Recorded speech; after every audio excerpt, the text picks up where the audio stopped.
প্রেমে পড়ার মতো এত আনন্দদায়ক কিছু কি আছে পৃথিবীতে? আমি এখনো একটা মেয়েকে অসম্ভব ভালোবাসি, অসম্ভব।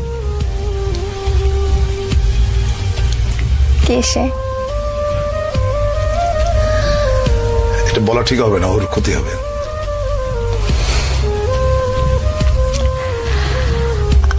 আমরা কি চিনি? চেনো হয়তো। আপনার কাছে প্রেমের সংজ্ঞাটা কি? প্রেম আপনি কিভাবে অনুভব করেন? প্রেম হচ্ছে স্বর্গীয়। এইটা মানুষের ভেতরে প্রেমের যে অনুভূতি, এটা পবিত্র এবং স্বর্গীয়। প্রেমের চাইতে ভালো বিষয় মানব ইতিহাসে নাই। আমি শুধু মানুষের প্রেমের কথা বলছি না। একটা মানুষ একটা বৃক্ষের সঙ্গে প্রেম করতে পারে, একটা মানুষ তার বাসার জানালার পাশে যে গাছটি আছে সেখানে যেটা দোয়েল পাখি বসে, সে তারও প্রেমে পড়তে পারে, তাই না? সাধারণত আমরা প্রেম বলতে বুঝি খুব ছোট্ট কথা, সেটা হচ্ছে যে একটা ছেলে একটা মেয়ে। ব্যাপারটা কিন্তু সেরকম না, তাই না? ধরো যেমন আমাদের প্রফেট, তার সঙ্গে আল্লাহর যে প্রেম, এটাকে তুমি কিভাবে ডিফাইন করবে?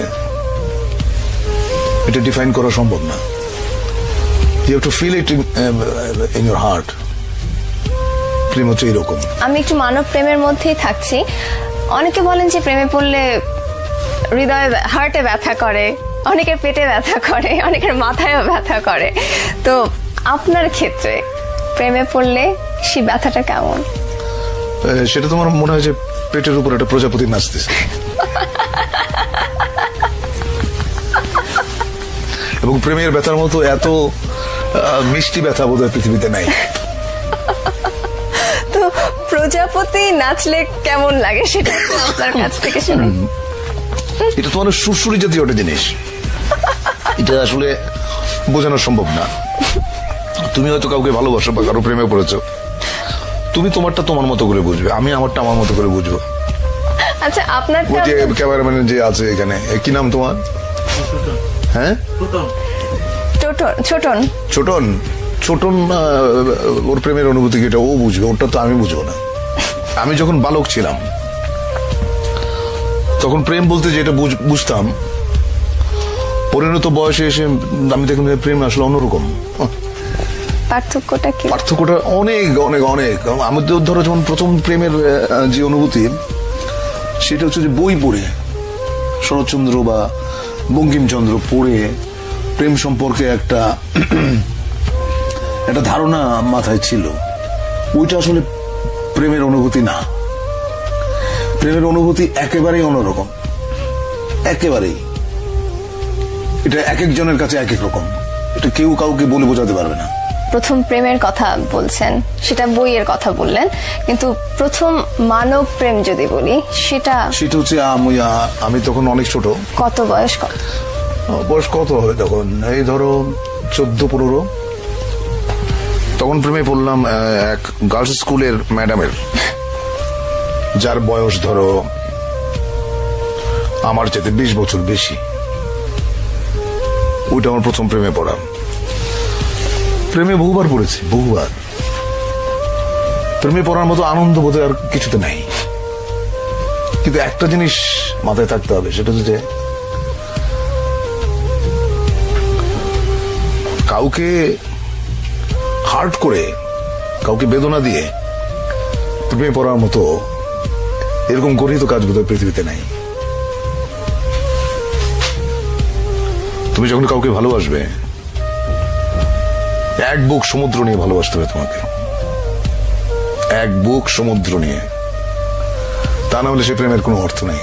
আমার কেন জানি মনে হয় যারা খুব সুন্দর করে কথা বলতে পারেন তারা অনেক সুন্দর করে লেখেনও। তা আপনি এত সুন্দর করে কথা বলেন, আপনি কেন লেখেন না? আমি সুন্দর করে কথা বলি কিনা জানি না, তবে আমি যেটা বুঝি আমি সেটা বলি। আমি মিথ্যে পছন্দ করি না। আচ্ছা, মিথ্যে কথা যে বলি না এটা বললে পাপ হবে, মিথ্যে মাঝে মাঝে বলতে হয়। এখন একটা মেয়ে দেখতে হয়তো অত ভালো না, সে হয়তো জিজ্ঞেস করলো যে আমাকে কেমন লাগছে, আমাকে বলতে হয় চমৎকার। এটা মিথ্যাচার না, এটা একটা মানুষকে তুমি যখন আনন্দ দাও এর মধ্যে পুণ্য আছে, সেই পুণ্যটা তুমি অর্জন করলা। আপনার প্রেমে কতজন মেয়ে পড়েছে যদি প্রশ্নটা করি? সেটা তো আমি বলতে পারবো না, সেটা মেয়েদের জিজ্ঞেস করতে হবে। আপনার কাছে কেউ এসেছে এরকম কিছু বলে? আমার কাছে এখনো ফোন আসে এবং অদ্ভুত অদ্ভুত কথা। কেমন? একটা মেয়ে একদিন ফোন করে বললো আমাকে বিয়ে করেন। আমি বললাম তোমার বয়স কত? ও বললো আমার বয়স 22। আমি বললাম যে আমি তোমার ঠাকুরদার বয়সী, টেলিফোন রাখো। এখনো প্রচুর ফোন আসে এবং আমার খুব মানে খুব অদ্ভুত লাগে যে এটা তো বিয়ে করার বয়স না। আচ্ছা, তো আপনি বলছেন যে আপনাকে যারা ভালোবেসেছে কারা কতজন সেটা আপনি বলতে পারবেন না, মেয়েরা বলতে পারবে, কিন্তু আপনার কাছে যারা পৌঁছেছে, আপনার পর্যন্ত যারা পৌঁছেছে, তারা তাদের এক্সপ্রেশনস গুলো কিরকম ছিল আপনার কাছে? আমাদের ইয়ারমেট একটা মেয়ে ছিল, ওর সঙ্গে বহু বছর পরে, প্রায় 20-21 বছর পরে দেখা হলো। ওর হাজবেন্ডের সঙ্গে পরিচয় করা দিল। উনি আমার সঙ্গে হ্যান্ডশেক করে বললেন ও আপনি সেই। তো আমি তো বুঝি না আপনি সেই মানে। তো আমি বললাম আপনি সেই মানে? তখন মেয়েটা বলল, আমাদের ইয়ারমেট, সে বলল যে আমি বাসর রাতে আমার হাজবেন্ডকে বলেছি যে আমি হুমায়ুন ফরিদের প্রেমে পড়েছিলাম, কিন্তু 4 বছর একসঙ্গে কাটিয়েছি আমরা, ওকে বলতে পারি নাই। I was so amused. সে বললে কি হইতো আমি জানি না। আচ্ছা, আপনি যাদেরকে ভালোবাসতেন তারা আপনাকে পছন্দ করেনি, এরকম কখনো ঘটেছে? না, আমি জানি না আসলে। কেউ কেউ হয়তো অপছন্দ করে, আবার কেউ কেউ হয়তো এড়িয়ে যায়, আমি বুঝি না। আচ্ছা, প্রেমের আরেকটা দিক হচ্ছে না বোঝা। আচ্ছা, মানে কেন প্রেমে পড়লাম, কেন ভালোবাসলাম, এর কারণ তুমি যদি খুঁজতে যাও দেখবে যে কিছু খুঁজে পাচ্ছ না। মানে একটা কালো বেড়াল অন্ধকার ঘরে তুমি খুঁজে বেড়াচ্ছ যেটা ওই ঘরে নাই। প্রেমটা এরকম। আপনি অভিনেতা হতে চেয়েছিলেন, অনেকেই অভিনেতা হতে চায়, কিন্তু সবার পক্ষে নিজেকে একজন সম্ভাব্য অভিনেতা হিসেবে প্রকাশ করা, প্রমাণ করার সুযোগ হয় না। আপনার পক্ষে সেটা সম্ভব হলো কিভাবে? যে কাজটা করি সেটা পছন্দ করি এবং যে কাজটা করি নিষ্ঠার সাথে করি, সততার সঙ্গে করি। সে কারণেই বোধহয় আমি মোটামুটি বলতে পারো যে অভিনেতা হিসেবে নিজেকে দাঁড় করাতে পেরেছি। ঢাকা থিয়েটারের সাথে, মঞ্চের সাথে আপনি যুক্ত হলেন কিভাবে? সেটা খুবই ইন্টারেস্টিং একটা ব্যাপার। সেটা যে 1977 সালে জাহাঙ্গীরনগর বিশ্ববিদ্যালয়ে আমি তখন নাট্য সম্পাদক। তখন আন্তঃহল একটা নাট্য প্রতিযোগিতা অ্যারেঞ্জ করলাম। তো ওখানে জাজ হিসেবে গিয়েছিলেন আমাদের ঢাকা থিয়েটারের প্রধান পুরুষ জনাব নাসিরউদ্দিন ইউসুফ। উনি আমার লেখা, আমার ডিরেকশন এবং আমি ছোট্ট একটা চরিত্রে অভিনয় করেছিলাম। ওটা দেখে নাটক শেষ হয়ে যাওয়ার পরে বললেন যে আমাদের ঢাকায় একটা দল আছে, দলটার নাম ঢাকা থিয়েটার, আপনি যদি জয়েন করেন আপনার ভালো লাগবে। তারপরে সেলিম ভাইকে বললাম, সেলিম আলদিন, সেলিম ভাই আমাকে নিয়ে গেল। ওইভাবে ঢাকা থিয়েটারে আসা।